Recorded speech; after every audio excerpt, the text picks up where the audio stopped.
Patricia Dick. अंक 3। जन्म के समय मेरा नाम पार्वती रखा गया था, किंतु पिताजी लाड़ के कारण मुझे भवानी पुकारते थे, जिसके कारण मैं गांव में भवानी नाम से ही जानी गई। और यही नाम मेरे दुर्भाग्य का कारण बना, क्योंकि कलकत्ते में मैं पार्वती थी और तुम भवानी को ढूंढ रहे थे।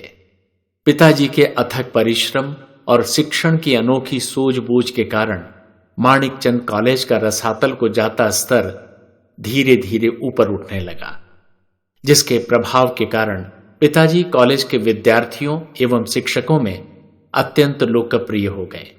एक दिन पिताजी अपने कुछ प्रोफेसर मित्रों को लेकर घर पहुंचे। उस दिन वे बड़े खुश थे। घर पहुंचते ही मुझसे कहने लगे, बेटी, आज हमारी ये पूरी मित्र मंडली यहां खाना खाएगी। तुम आज हम सब के लिए खीर पूड़ी बनाओ। पिताजी की आज्ञा मानकर मैंने सबके लिए खीर पूड़ी बनाई। उधर पिताजी का कमरा उनके मित्रों की हंसी ठिठोली से गूंजता रहा। मैंने सबको खाना खिलाया। पिताजी के सभी मित्रों ने मेरे हाथ के बने खाने की इतनी तारीफ की कि मैं तो झेंप कर रह गई। भोजनोपरांत पिताजी बोले, भैया, बिना तांबूल के भोजन पूर्ण नहीं माना जाता। आइए, अब आपको मैं मशहूर कलकतिया पान खिलाऊं। ये कहकर वे अपने मित्र मंडली के साथ पान खाने चल पड़े। पान खिलाने के बाद जब वे घर लौटे तो अकेले थे।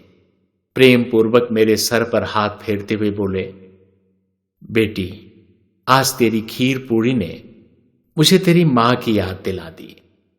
तेरी मां भी ऐसी ही स्वादिष्ट खीर पूड़ी बनाया करती थी। इस पर मैंने कहा, पिताजी, होश संभालने के बाद मैंने अपने आप को सदा आपकी ही गोद में पाया है। मेरे लिए तो पिता और माता दोनों आप ही हैं। मैं मां का जिक्र कभी नहीं छेड़ती, क्योंकि उससे आप उदास हो जाते हैं। पर आज अवश्य जानना चाहूंगी कि मेरी मां कैसी थी। मुझे उनके बारे में बताइए ना। मेरी बात सुनकर पिताजी कुछ देर के लिए मौन हो गए, फिर बोले, बेटी, तेरी मां कोई साधारण स्त्री थोड़े ही थी। वह तो साक्षात देवी थी। वैसा ही अद्भुत रूप था उसका। चांद सा सुंदर मुखड़ा, भूरी भूरी आंखें, सुनहरे बाल, गोरा दूधिया रंग और लंबी छरहरी देह। देखकर लगता जैसे कोई परी स्वर्ग से नीचे उतर आई हो। न जाने अपने किन कर्मों के कारण वह इस पृथ्वी पर जन्मी और मेरी जीवन संगिनी बनी थी। उसका दमकता हुआ व्यक्तित्व अत्यंत मनोहारी था। शांति से मेरी मुलाकात कलकत्ता यूनिवर्सिटी की पढ़ाई के दौरान हुई थी। वह मेरी क्लास फेलो थी और बेहद कुशाग्र बुद्धि छात्रा थी। अगर मैं कक्षा में फर्स्ट आता तो शांति सेकंड नंबर पर होती। कभी वो फर्स्ट आ जाती तो मैं सेकंड रहता। अध्ययन के प्रति यह समर्पण ही हमारे बीच एक दूसरे के प्रति समर्पण का कारण बना था। वैसे हम दोनों की हैसियत में जमीन आसमान का अंतर था। शांति कलकत्ता के एक प्रतिष्ठित और धनवान परिवार की बेटी थी, जबकि मैं पिता के आश्रय से वंचित ऐसा विपन्न युवक था जिसे पढ़ाई पूरी करने के लिए मेहनत मजदूरी करनी पड़ रही थी। इसीलिए शांति के पिता को मेरा और शांति का संबंध मान्य नहीं था। उन्हें मेरे पिता के चरित्र से भी शिकायत थी। उनकी मान्यता थी कि श्याम सुंदर दीक्षित जैसे लंपट व्यक्ति का बेटा कभी अच्छा हो ही नहीं सकता। बाप पर पूत, नस्ल पर घोड़ा, बहुत नहीं तो थोड़ा थोड़ा। वे शांति को समझाते हुए कहते, लंपट का बेटा लंपट ही होगा, क्योंकि बाप के संस्कार बेटे में आ ही जाते हैं। शांति कभी भी पिता की बातों का उत्तर नहीं देती थी। चुपचाप सर झुकाकर वह अपने पिता के सारे तर्कों को सुन लिया करती थी। अंततः एक दिन कोर्ट में जाकर उसने मुझसे शादी कर ली। सदा संपन्नता में पली होने के बावजूद उसने मेरी विपन्नता को स्वीकार कर लेने में जरा भी हिचकिचाहट नहीं दिखाई। मेरे साथ वह सदा अभाव में भाव ढूंढती रही। हमने घोर अभाव और विपन्नता के बीच अपना गृहस्थ जीवन आरंभ किया था। किंतु इस घोर निर्धनता में भी शांति ने अपनी दानशीलता की प्रवृत्ति नहीं छोड़ी थी। किसी को भी अपने दरवाजे से खाली हाथ लौटाना उसकी प्रकृति में नहीं था। भोजन बनाते समय भी वह प्रतिदिन एक मुट्ठी चावल या आटा निकालकर अलग रख देती थी। सप्ताह के अंत में इस जमा किए हुए अन्न को किसी ब्राह्मण को दान कर देती थी। इसके पीछे उसकी मान्यता थी, यदि भोजन बनाते समय हर गृहिणी प्रतिदिन एक मुट्ठी अन्न बचाने की आदत डाल ले तो सप्ताह भर में एक आदमी के 1 जून भोजन की व्यवस्था तो कर ही सकती है। अन्नदान का यह व्रत वह अंतिम दम तक निभाती रही। शांति भगवान शिव की परम उपासिका थी। वह नित्य सुबह शाम उनकी पूजा करती और हर सोमवार को व्रत रखती थी। भगवान शिव का कोई भी व्रत त्योहार वह छोड़ती नहीं थी। एक दिन उसे तन्मयता पूर्वक शिव महिमा स्रोत का पाठ करते देख मुझे ठिठोली सूझी और मैंने कहा, शांति, माता पार्वती ने तो पति प्राप्त करने के लिए भगवान शिव की आराधना की थी। तुम्हें तो पहले से ही पति प्राप्त है, अब क्या दूसरा पति पाने के लिए शिव जी की पूजा कर रही हो? मेरी बात पर वह उस समय तो कुछ नहीं बोली, किंतु पूजा से उठने पर उसने मुझसे कहा, मान्यवर, मैं पति के लिए नहीं, संतान प्राप्ति के लिए भगवान शिव की पूजा कर रही हूं। तुम्हारी मां धनवान की पुत्री होने के बावजूद विनम्र, सरल और संतोषी थी। उसे अपने से ज्यादा दूसरों की चिंता सताती रहती थी। एक बार तनख्वाह मिलने पर मैं उसके लिए एक महंगी सी साड़ी खरीद कर लाया, परंतु उस सुंदर सी साड़ी को देखकर प्रसन्न होने की जगह वो तुनक कर कहने लगी, अरे मेरे लिए इतनी महंगी साड़ी लाने की क्या जरूरत थी? बेकार में ही पैसे बर्बाद कर दिए।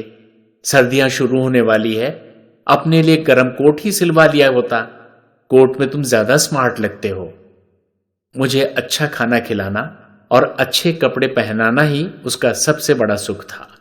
अपने लिए तो उसकी कोई फरमाइश ही नहीं थी। कभी कभी तो मैं दुखी होकर कह उठता, मुझसे विवाह करके तुम्हें क्या मिला शांति? मैं तो तुम्हें जीवन का कोई सुख नहीं दे पाया। मेरी बात सुनकर वह हंस पड़ती और मजाक करते हुए कहती, श्रीमान पंडित जी, इतने पढ़ लिख कर भी आप रहे निरा पोंगा पंडित ही। आपसे किसने कहा कि आपसे विवाह करके मैंने कुछ नहीं पाया? क्या धन और वैभव ही दुनिया में सब कुछ है? सच तो यह है कि आप अपनी दौलत से स्वयं अनजान हैं। आपके पास सच्चरित्रता और ज्ञान की वह अनमोल संपदा है जिसकी प्रशंसा करते लोग नहीं थकते। आप क्या जाने कि जब मैं लोगों के मुंह से आपके इन गुणों की वाहवाही सुनती हूं तो कैसी निहाल हो उठती हूं। उस समय अपनी संपदा के समक्ष मुझे टाटा बिरला की संपत्ति भी तुच्छ प्रतीत होती है। वह अपनी रौ में बोलती गई, भूल गए? आप ही कहा करते हैं कि यदि धन चला गया तो समझो कुछ नहीं गया, यदि स्वास्थ्य चला गया तो समझो कुछ गया, किंतु यदि चरित्र चला गया तो समझो सब कुछ चला गया। मैं आपके घर में परम सुखी हूं। यह कहकर पिताजी मौन हो गए और उनकी आंखें नम हो आईं। कुछ देर बाद फिर कहने लगे, बेटी, उस समय तुम गर्भ में थी। वह समय हमारे लिए बड़ा ही सुखमय था। हम दोनों तुम्हारे जन्म की बाट जो रहे थे। फिर तुम्हारा जन्म हुआ। तुम्हें पाकर हम दोनों खुशी से झूम उठे। शांति की मान्यता थी कि तुम भगवान शिव की कृपा का प्रसाद हो, अतः उसने तुम्हारा नाम रखा पार्वती। इस पर मैंने कहा, शांति, बच्चों को रेकार करके बुलाने में बड़ा आनंद आता है। मैं यदि इसे पर्वतिया कहकर बुलाऊंगा तो इसमें मां पार्वती का अपमान होगा, इसलिए मैं तो इसे भवानी नाम से पुकारूंगा। तुम्हारी मां को मेरा प्रस्ताव अच्छा लगा और हम दोनों तुम्हें भवानी कहकर पुकारने लगे, किंतु विधाता से हमारा यह सुख देखा नहीं गया। एक दिन तुम्हें मेरी गोद में डालकर तुम्हारी मां सदा के लिए मृत्यु की गोद में चली गई। तुम्हारी मां की मौत ने मुझे भीतर तक तोड़ दिया था। मेरी हालत पागलों सी हो गई थी। चारों ओर मुझे तुम्हारी मां ही दिखाई देती। उसकी मधुर स्मृतियां मेरी आंखों को सावन भादो बना देती। भला हो मेरे दोस्तों का, जिन्होंने मेरा ध्यान तुम्हारी जिम्मेदारी की ओर दिलाया। सच पूछो तो तुम्हारी और तुम्हारी दादी की जिम्मेदारी ने ही मुझे जिंदा रहने पर मजबूर कर रखा था, वरना मैं कब का खुदकुशी करके तुम्हारी मां से जा मिला होता। जब तुम्हें और तुम्हारी दादी को लेकर मेरा कलकत्ते में रहना एकदम असंभव हो गया, तो तुम दोनों को लेकर मैं गांव चला गया। और उसके बाद की कथा तो तुमको मालूम ही है। इतना कहते कहते पिताजी एक बार फिर से भावुक हो उठे थे। उन्हें देखकर मैंने विषय बदलते हुए उनसे पूछा, पिताजी कल कॉलेज नहीं जाना है क्या? पिताजी ने हड़बड़ाते हुए कहा, अरे तुम्हारी मां की चर्चा में वक्त का कोई ध्यान ही नहीं रहा, बड़ी देर हो गई। कलकत्ता के जिस कॉलेज में पिताजी पढ़ाते थे, उसी में कॉलेज के ट्रस्टी सेठ माणिकचंद का बेटा विनीत भी पढ़ता था। मेरी बदकिस्मती यह थी कि वो मेरी कक्षा का ही छात्र था। नाम तो उसका विनीत जरूर था, किंतु विनय नाम के गुण से वो कोसों दूर था। वह परले सिरे का उद्दंड और आवारा था। हृष्ट पुष्ट और गठीले बदन वाले विनीत को अपने गोरे रंग रूप और तीखे नैन नक्श पर बड़ा अभिमान था। उसने अपने मन में यह भ्रम पाल रखा था कि उससे ज्यादा सुंदर दुनिया में कोई है ही नहीं। उसकी रुचि पढ़ाई से ज्यादा तफरीह में रहा करती थी, और उसकी तफरीह का केंद्र थी हमारे कॉलेज की लड़कियां। कॉलेज की लड़कियों के बीच वह दिलफेंक मजनू के नाम से मशहूर था। उसकी बदतमीजी और बदमाशी के किस्से पूरे कॉलेज में चर्चा का विषय बने रहते थे। भोली भाली लड़कियों को अपने जाल में फंसाना और उसके साथ जी भरकर मौज मस्ती करने के बाद उन्हें धता बता देना उसका शौक था। ट्रस्टी का बेटा होने के कारण लोग उससे भयभीत रहते थे और उससे उलझने से बचते थे। लोगों की इसी कमजोरी का वो भरपूर फायदा उठाता था। 2-4 बार उसने मुझ पर भी डोरे डालने की कोशिश की, लेकिन मैंने उसे जरा भी घास नहीं डाली। मेरी इस बेरुखी को शायद उसने एक चुनौती की तरह लिया और हाथ धोकर मेरे पीछे पड़ गया। वो अब हमेशा मेरे आगे पीछे भौरे की तरह मंडराने लगा। मैं कॉलेज पहुंचती तो उसे गेट के पास अपनी प्रतीक्षा में खड़ा पाती। अनाप शनाप बातें करते हुए कैंपस में वो मेरे साथ साथ चलता हुआ क्लासरूम में प्रवेश करता था। क्लास में तो मेरे पिताजी की उपस्थिति के कारण उसका कोई वश नहीं चलता था, तो भी वह पढ़ने की जगह बैठा बैठा टकटकी लगाकर मुझे घूरता रहता और हर वक्त मुझसे बोलने का बहाना ढूंढा करता था। मुझ पर फिक्रे फप्तियां कसता कि शायद उनसे चिढ़कर ही मैं उससे कुछ कहूं, लेकिन मैं हमेशा उसकी बेहूदी हरकतों को नजरअंदाज कर दिया करती थी। मैं विनीत से जितना ही दूर रहने की कोशिश करती थी, वह उतना ही मेरे पास आने को तुला रहता था। एक दिन इसी चक्कर में एक बड़ा मजेदार वाकया हुआ। मैं अपनी साइकिल पर बैठकर बाजार जा रही थी और अपनी आदत से मजबूर विनीत अपनी मोटरसाइकिल पर बैठकर मेरा पीछा कर रहा था। बाजार में कुछ आवारा किस्म के लड़के भी अपनी अपनी साइकिलों पर सवार मेरा पीछा करने लगे। थोड़ी देर बाद मुझसे आगे निकलने के बहाने एक लड़के ने जानबूझकर मेरी साइकिल से अपनी साइकिल भिड़ा दी। मेरा संतुलन बिगड़ गया और मैं गिर पड़ी। जब मैं उठकर उस बदमाश लड़के को फटकारने लगी तो वे सब मिलकर मेरे साथ बदतमीजी पर आमादा हो गए। यह नजारा देखकर विनीत को ताव आ गया। शायद उसे लगा कि मुझे इंप्रेस करने का इससे अच्छा मौका और कहां मिलेगा।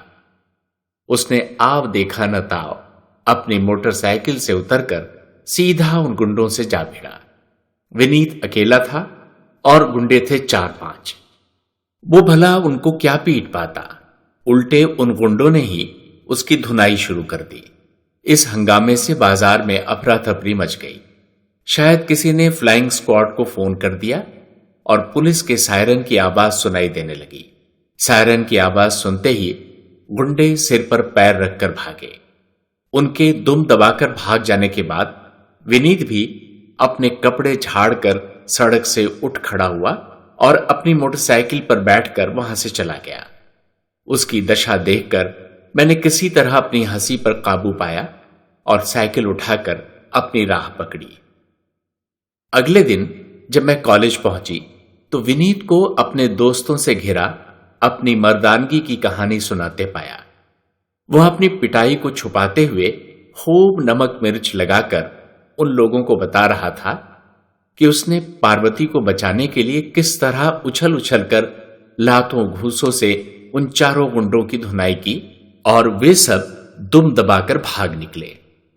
अगर वे भाग न जाते तो एक दो का खून तो वह जरूर कर देता। वह आगे और भी डींग मारता, किंतु मुझे देखते ही चुप हो गया। फिर मेरे करीब आकर बोला, कल की मेरी पिटाई की बात किसी से मत कहना, वरना मेरी बहुत बेइज्जती हो जाएगी।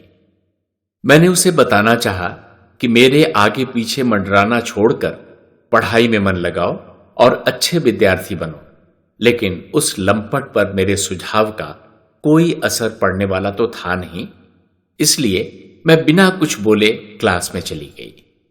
एक दिन जब मैं कॉलेज में पहुंची तो गेट पर हाथों में माला लिए विनीत को दोस्तों के साथ खड़ा पाया। वे सब मेरी प्रतीक्षा कर रहे थे।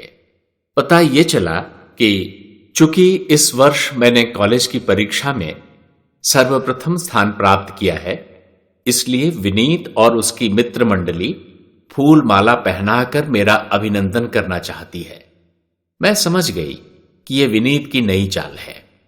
अभिनंदन के बहाने वो मेरे गले में माला डालने का मौका हासिल करना चाहता है, ताकि बाद में उसे वरमाला का नाम देकर वह अपना रिश्ता मेरे साथ जोड़कर अपने दोस्तों के बीच वाहवाही लूट सके।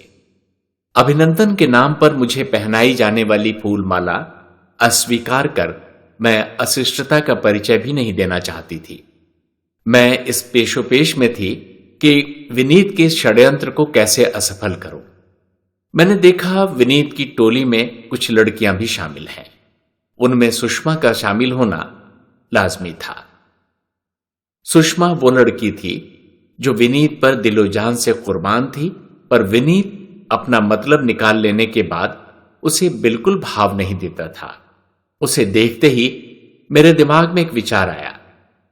मैंने बड़े प्रेम से मुस्कुराते हुए विनीत और उसके मित्रों से कहा, यह तो मेरा अहोभाग्य है कि आप लोग मेरा अभिनंदन करना चाहते हैं, किंतु फूल माला गले में पहनने के लिए मेरी एक शर्त है कि आपको अपनी आंखें मूंद कर मुझे माला पहनानी होगी। अपनी योजना की सफलता से उत्साहित विनीत ने झट से मेरी शर्त मान ली। वह माला लेकर आगे बढ़ा और बोला, मुझे आपकी शर्त एकदम मंजूर है, लीजिए मैं अपनी आंखें बंद करता हूं। कहने के साथ उसने सचमुच अपनी आंखें बंद कर ली। मैंने विनीत की टोली में खड़ी सुषमा को अपनी जगह पर खड़ा किया और वहां से पीछे हट गई। आंख बंद किए विनीत ने अपनी फूलों की माला सुषमा के गले में पहना दी। यह देखकर उसके सभी दोस्तों ने ठहाके लगाते हुए खूब तालियां बजाईं। विनीत ने हड़बड़ाकर आंखें खोली तो मेरी जगह सुषमा को अपनी माला पहने खड़ा पाया, जो शर्म से दोहरी हुई जा रही थी। पराजय और अपमान के कारण विनीत का मुंह गुस्से से लाल हो उठा। उसने तालियां बजाते अपने दोस्तों और मुझे डांटते हुए कहा, तुम सबको देख लूंगा, और वहां से निकल गया। उस दिन बाजार में गुंडों द्वारा हुई पिटाई और दोस्तों के सामने हुए अपमान के कारण मैं मन ही मन डर रही थी कि अब विनीत मुझसे बदला लेने के लिए जरूर कोई न कोई बखेड़ा खड़ा करेगा, परंतु उसने ऐसा कुछ भी नहीं किया। उल्टे उसका व्यवहार पहले की अपेक्षा सभ्य और शालीन होता गया। उसने मेरे इर्द गिर्द मंडराना और मुझ पर फिक्रे फब्तियां कसना भी बंद कर दिया था। लेकिन अचानक उसने फिर एक नया पैंतरा खेला। एक ऐसा पैंतरा जिसने मुझे और मेरे पिताजी को झकझोर कर रख दिया। उस दिन कॉलेज में छुट्टी थी। मैं और पिताजी घर पर ही थे कि बाहर एक कार के हॉर्न की आवाज सुनाई दी। मैंने उत्सुकतावश खिड़की से झांक कर देखा तो मेरे आश्चर्य का ठिकाना नहीं रहा। मेरे दरवाजे पर खड़ी अपनी कार से विनीत और उसके पिता सेठ माणिकचंद उतरकर हमारे घर में दाखिल हो रहे थे। पिताजी ने माणिकचंद का बड़े आदर भाव से स्वागत किया, किंतु माणिकचंद ने पिताजी की आवभगत को नजरअंदाज करके सीधे सीधे अपनी मतलब की बात शुरू कर दी। वे बिना किसी भूमिका के कहने लगे, अरे ये स्वागत सत्कार की औपचारिकता छोड़िए, अब तो हम संबंधी बनने वाले हैं। सेठ जी की इस बात पर विस्मित होते हुए पिताजी ने कहा, कैसे संबंधी सेठ जी? आपकी बात मेरे समझ में नहीं आई। प्रत्युत्तर में माणिकचंद ने मेरे पिताजी को समझाते हुए कहा, दीक्षित जी, मैं आपकी बेटी पार्वती और अपने बेटे विनीत की शादी का प्रस्ताव लेकर आया हूं। आपको यह रिश्ता मंजूर है ना? उनके इस प्रस्ताव पर पिताजी तो हक्के बक्के से रह गए। वे सेठ माणिकचंद के एहसानों तले दबे अवश्य थे, किंतु इतने भी नहीं कि अपनी लाडली बेटी का हित अहित भी न सोच पाए। थोड़ी देर मौन रहने के बाद उन्होंने विनम्रता पूर्वक माणिकचंद से कहा, सेठ जी, आपने मुझ जैसे निर्धन अध्यापक की पुत्री का हाथ अपने बेटे के लिए मांगा, यह आपकी महानता है, किंतु कहां मैं कहां आप। मेरी तो आपके सामने कोई बिसात ही नहीं है।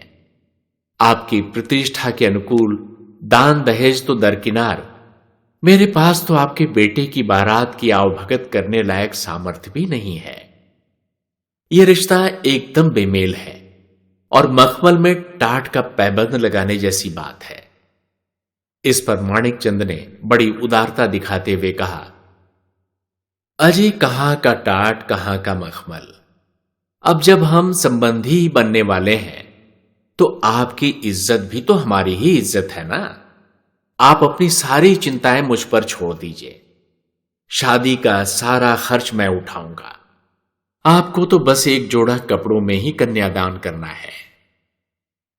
पिताजी को चुप्पी साधे देख माणिकचंद पिताजी को प्रलोभन देते हुए फिर बोले, मैंने तो यह भी तय कर लिया है दीक्षित जी कि इस शादी के बाद मैं आपको ही अपने कॉलेज का प्रिंसिपल बना दूंगा। जब घर में ही आप जैसा काबिल आदमी मौजूद है तो बाहर से प्रिंसिपल लाने की क्या जरूरत है। और हां, शादी के बाद कॉलेज के कैंपस में रहना भी आपकी शान के खिलाफ होगा। इसलिए मैंने यह भी फैसला कर लिया है कि आपके पिताजी की हवेली बहू के मुंह दिखाई में मैं आपकी बेटी को ही दे दूंगा। फिर आप वहीं बैठकर चैन की बंसी बजाइए और खुशी खुशी अपना बुढ़ापा बिताइए। भारतीय संस्कारों को पूर्ण रूपेण समर्पित मेरे पिताजी माणिकचंद की इस बात पर अपना तीव्र विरोध प्रकट करते हुए कह उठे, ये कैसी बात कह रहे हैं सेठ जी? आपको तो भली भांति पता है कि कन्यादान कर लेने के बाद हमारे यहां पिता अपनी बेटी के घर का तो क्या, गांव का पानी तक नहीं पीता। अपनी बेटी के आश्रय में रहकर चैन की बंसी बजाने और आराम से बुढ़ापा काटने की बात मैं स्वप्न में भी नहीं सोच सकता। कृपया इस प्रस्ताव के लिए मुझे क्षमा करें। मैं पहले ही निवेदन कर चुका हूं कि यह विवाह पूर्णतः बेमेल है। मैं अपनी बेटी की शादी आपके आवारा और बदचलन बेटे से कभी नहीं कर सकता। पिताजी की इस खरी खरी बात को सुनकर सेठ माणिकचंद को रोष आ गया। वे बोले, देखिए दीक्षित जी, आपको अपनी बेटी की शादी मेरे बेटे से नहीं करनी है तो मत कीजिए, किंतु उस पर आवारा और बदचलन होने का लांछन तो मत लगाइए। माना वह थोड़ा मनचला है और अल्हड़ है, लेकिन जवानी में ऐसा कौन नहीं होता? क्या हम और आप नहीं थे? इस पर पिताजी ने उत्तर दिया, आप रहे होंगे सेठ जी, लेकिन मैं ऐसा बिल्कुल नहीं था। और मेरे बुढ़ापे की चिंता आप मुझ पर छोड़िए। चिंता ही करनी है तो अपने बेटे की कीजिए। कहीं ऐसा न हो कि कल वो अपने साथ साथ आपको भी ले डूबे। आपने हमें अपने रिश्ते की योग्य समझा, इसके लिए आपको बहुत बहुत धन्यवाद, परंतु यह रिश्ता मुझे मंजूर नहीं है। अब माणिकचंद थोड़ा नरम पड़े और पिताजी को समझाते हुए कहने लगे, दीक्षित जी, मेरे लड़के के लिए लड़कियों की कोई कमी थोड़े ही है। रोज करोड़पतियों के रिश्ते आते हैं। मैं चाहूं तो अपने बेटे के लिए आपकी बेटी से भी सुंदर और गुणवान लड़कियों की लाइन लगा सकता हूं, किंतु मेरा बेटा सिर्फ आपकी ही बेटी को पसंद करता है, इसलिए मुझे खुद चलकर आपके घर आना पड़ा है। पिताजी ने विनम्र और दृढ़ शब्दों में सेठ माणिकचंद से कहा, आप यहां तक स्वयं चलकर आए, उसके लिए मैं आपका बहुत बहुत आभारी हूं, किंतु मेरा फैसला अटल है। पिताजी के दो टूक उत्तर से माणिकचंद के धैर्य का बांध टूट गया। वह तैश में आकर उठ खड़े हुए और दरवाजे की ओर बढ़ते हुए गुस्से में लाल होकर कहने लगे, बस बहुत हुआ दीक्षित जी, आप हमारी हद से ज्यादा बेइज्जती कर चुके हैं। अब हमें और कुछ नहीं सुनना, हम जा रहे हैं। इसके बाद वे द्वार के पास थोड़ा ठिठके और अपना काम बनाने के लिए फिर से बोले, दीक्षित जी, मैं आपसे एक बार फिर कहता हूं, बैठकर जरा ठंडे दिमाग से मेरे प्रस्ताव पर विचार कीजिए। अगर आपका फैसला बदल जाए तो मेरे पास आ जाइएगा, हम आपका स्वागत करेंगे। यह कहकर उन्होंने विनीत को अपने साथ चलने का इशारा किया और बाप बेटे दोनों वहां से प्रस्थान कर गए। उनके जाने के बाद पिताजी ने मुझे आवाज देकर अपने पास बुलाया। मैं अंदर के रूम से बाहर निकलकर उनके पास पहुंची। उन्होंने मुझे वात्सल्यपूर्ण दृष्टि से निहारते हुए कहा, तुमने सारी बातें सुन ही ली होंगी बेटी, मैंने ठीक किया ना?